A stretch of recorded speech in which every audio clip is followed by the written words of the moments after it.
Bienvenue à toutes et à tous. Aujourd'hui, on explore ensemble des documents assez spécifiques avec une question théologique centrale qui ressort. Pourquoi est-ce que ces textes disent que le second Dieu, bon, qui est identifié à Jésus-Christ, hérite du temps et de l'espace? Qu'est-ce que ça veut dire cet héritage dans ce cadre précis? C'est un peu ça qu'on va essayer de décortiquer. Alors, pour bien situer les choses, on travaille sur des extraits théologiques, hein. Ils analysent la relation entre deux figures divines principales, le premier et le second Dieu. Et ça touche à la création, au péché, au jugement et bien sûr au temps et à l'espace. Tout ça en s'appuyant sur pas mal de passages de la Bible. Apocalypse, Corinthiens, Actes, Jean, les psaumes, Matthieu, Thessaloniciens, Luc. Bref, une base assez large. Notre but ici, c'est pas de juger cette doctrine, mais vraiment de saisir la logique interne de cette vision. Comment ces textes voient le rôle du second Dieu dans le temps et l'espace? Bon, allons-y. Essayons de comprendre. Commençons par ça alors. L'héritage. Le second Dieu reçoit le temps et l'espace. Les textes citent Apocalypse 1, versets 4 à 5, celui qui était, qui est, qui vient, le premier-né d'entre les morts. Mais pourquoi Pourquoi cet héritage, selon ces sources? C'est quoi le but? Oui, c'est vraiment la question clé pour démarrer. Et la réponse dans ces documents est assez directe en fait. Cet héritage, c'est pas juste pour posséder quelque chose. Non, il y a un but très actif derrière. C'est de permettre au second Dieu d'agir au cœur même de ce temps et de cet espace pour y faire disparaître le péché. Un passage en coréen le dit clairement. Teiwi hananim kesonen, sangzokbadushin shigonganeso, tuerel somiol sikshil koshida. En gros, le second Dieu va éradiquer le péché dans le temps et l'espace qu'il a hérité.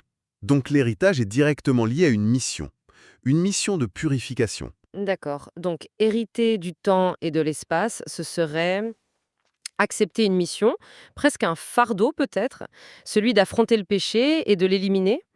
Et si je suis le raisonnement qu'il propose, cette élimination, ça passe forcément par un jugement, hein. Absolument. Le jugement est présenté comme une conséquence logique, nécessaire. Ce n'est pas une option. C'est vraiment une étape cruciale dans le processus qu'ils décrivent. Et oui, les auteurs s'appuient sur beaucoup de références bibliques pour montrer un jugement définitif. Et assez sévère. Oui, j'ai noté ça aussi. Les passages sont assez forts. Apocalypse 20, par exemple, avec le grand trône blanc, les livres ouverts, le livre de vie, et puis cette idée de seconde mort dans l'étang de feu. C'est une image radicale, quoi. Exactement. Et ce n'est pas la seule référence. Ils utilisent aussi beaucoup Matthieu. Par exemple, la parabole de l'ivraie, au chapitre 13. Vous savez, celle où on sépare le bon grain de l'ivraie à la fin. L'ivraie, qui représente, selon leur interprétation, les fils du malin, est jeté dans la fournaise ardente.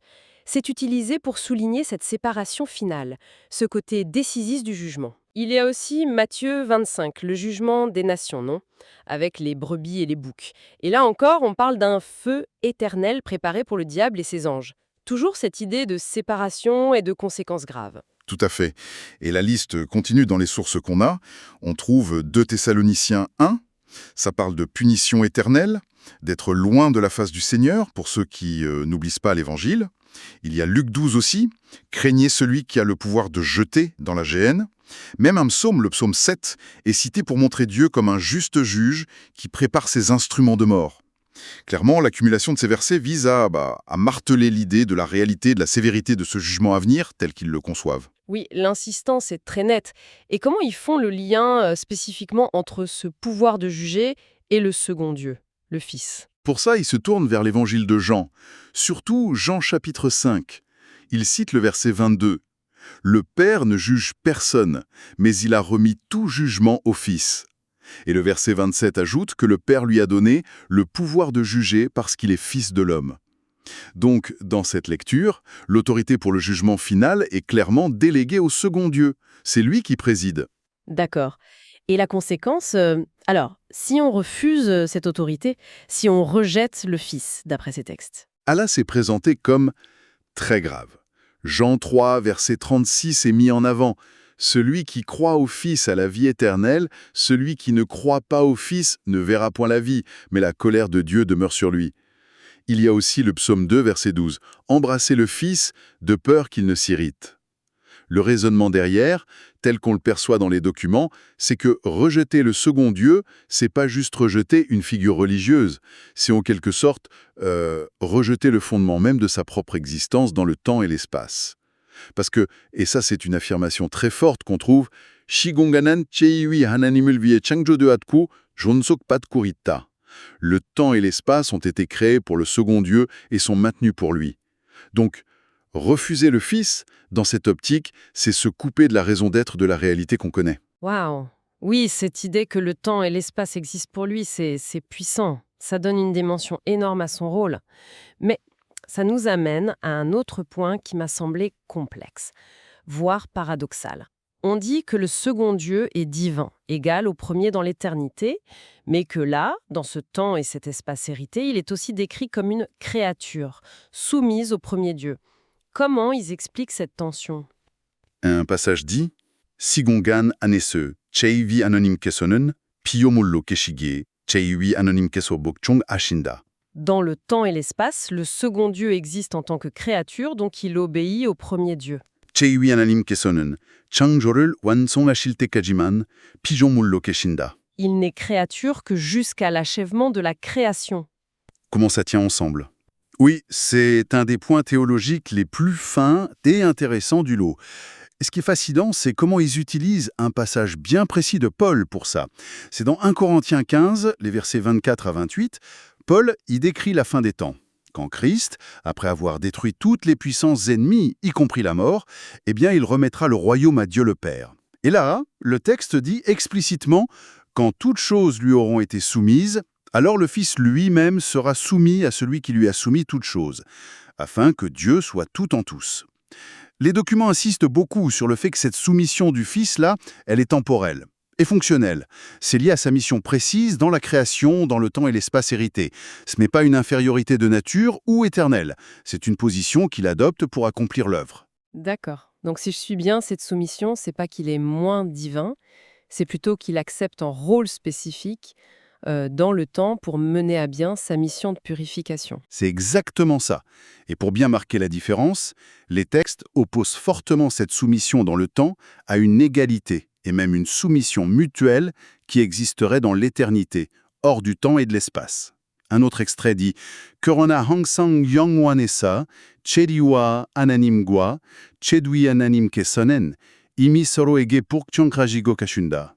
Cependant, dans le toujours éternel, le premier et le second Dieu s'obéissent déjà mutuellement. Korona hangsang yongwanesa, chedui ananim kesonen, chedi lui ananimgwa hangsang tongdeng hashida. Dans le toujours éternel, le second Dieu est toujours égal au premier Dieu. Il y a donc une vraie distinction entre le statut dans le temps et l'espace, Shigongkan, et le statut dans le toujours éternel, Hangsang Yongwan. Les textes citent aussi Acte 3.21, qui dit que le ciel doit recevoir Jésus jusqu'au temps du rétablissement de toutes choses, ce qui suggère encore une limite temporelle à sa situation actuelle. C'est une construction théologique assez élaborée pour tenir ensemble l'égalité divine et la réalité de l'incarnation et de la mission du Christ. Effectivement, c'est une distinction clé pour suivre leur raisonnement.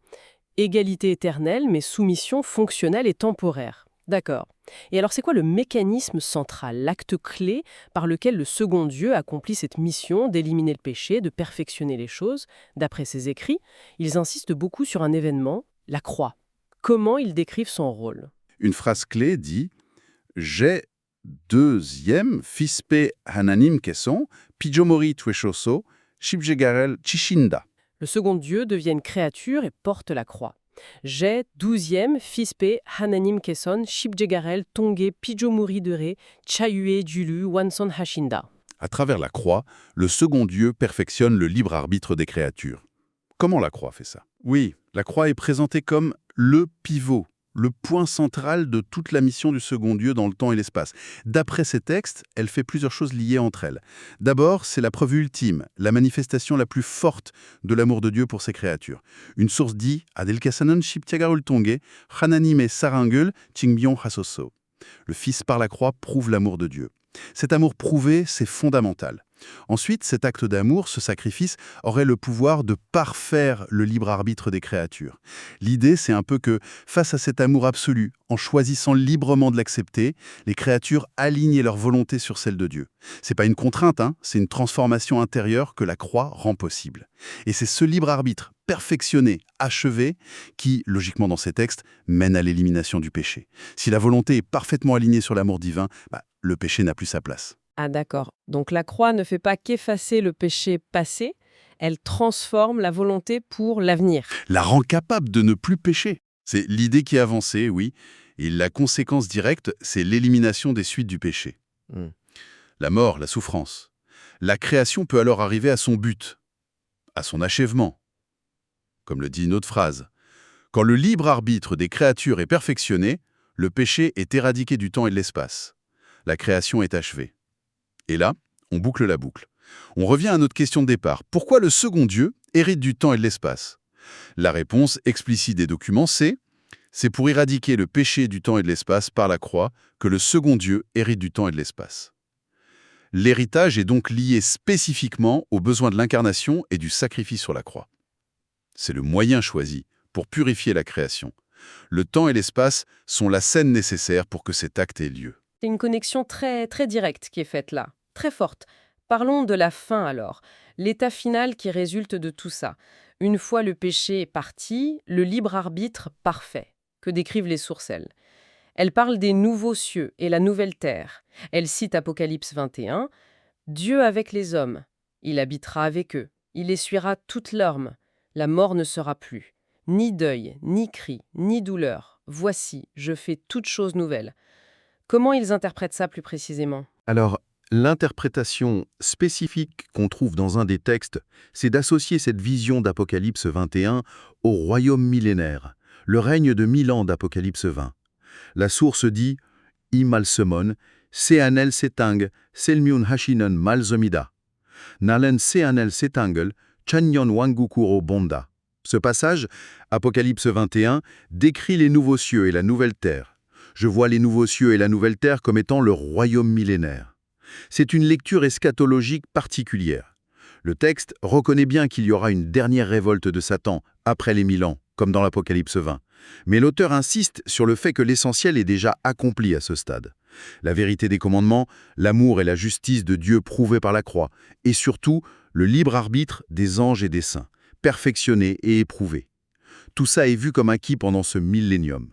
La création, dans son fond, est considérée comme achevée, restaurée, à ce moment-là. D'accord. Alors, si on essaie de résumer le grand récit qu'il nous propose, ça démarre avec le second Dieu qui reçoit le temps et l'espace, comme un terrain de mission. Il y agit en acceptant un statut temporaire de créature soumise, avec comme point culminant la croix. Cette croix juge le péché, montre l'amour divin, et ça parfait le libre arbitre de ceux qui acceptent cet amour. Du coup, plus de souffrance, plus de mort. Et à la fin, cette création purifiée, achevée et remise par le Fils au premier Dieu. C'est un peu ça l'idée générale. Comme dans 1 Corinthiens 15.24. Oui, c'est une excellente synthèse du parcours décrit. L'argument central qui ressort, c'est bien ça. L'héritage du temps et de l'espace par le second Dieu, c'est pas une fin en soi. C'est une étape indispensable, le cadre nécessaire pour purifier, juger, montrer l'amour via la croix, accomplir le libre arbitre et restaurer toute la création pour la remettre au premier Dieu. Le temps et l'espace deviennent la scène de ce grand drame de rédemption, avec le second Dieu comme acteur principal, si on veut. C'est une vision très structurée, c'est sûr. Et théologiquement, dense. Tout à fait. Et peut-être pour finir, une petite piste de réflexion qui vient d'une nuance qu'on retrouve souvent dans ces textes. Ils insistent toujours, on l'a vu, sur cette différence fondamentale entre deux réalités. D'un côté, le temps et l'espace, Shigongan, où se joue toute cette histoire, création, chute, rédemption, jugement, où le second Dieu agit temporairement comme créature soumise, et de l'autre côté, ce qu'ils appellent le toujours éternel, Hangsang Yongwon, une dimension où le premier et le second Dieu sont déjà, de toute éternité, égaux, en parfaite harmonie, même en soumission mutuelle, et où le temps et l'espace ne sont qu'une création finalement. Ça pose une question importante, je trouve. Si on prend au sérieux cette perspective éternelle que les textes même avancent, cette harmonie divine parfaite qui existe avant et après le temps, Comment est-ce que ça pourra changer notre compréhension du drame temporel qu'on vient de décrire? Quelle est la relation profonde entre ces processus difficiles, création, chute, la croix, le jugement qui se passe dans le temps, et cette réalité divine, harmonieuse et éternelle qui est censée être derrière tout ça? Les textes affirment les deux. Mais comment ils s'articulent vraiment? C'est peut-être la question la plus vertigineuse qu'ils nous laissent.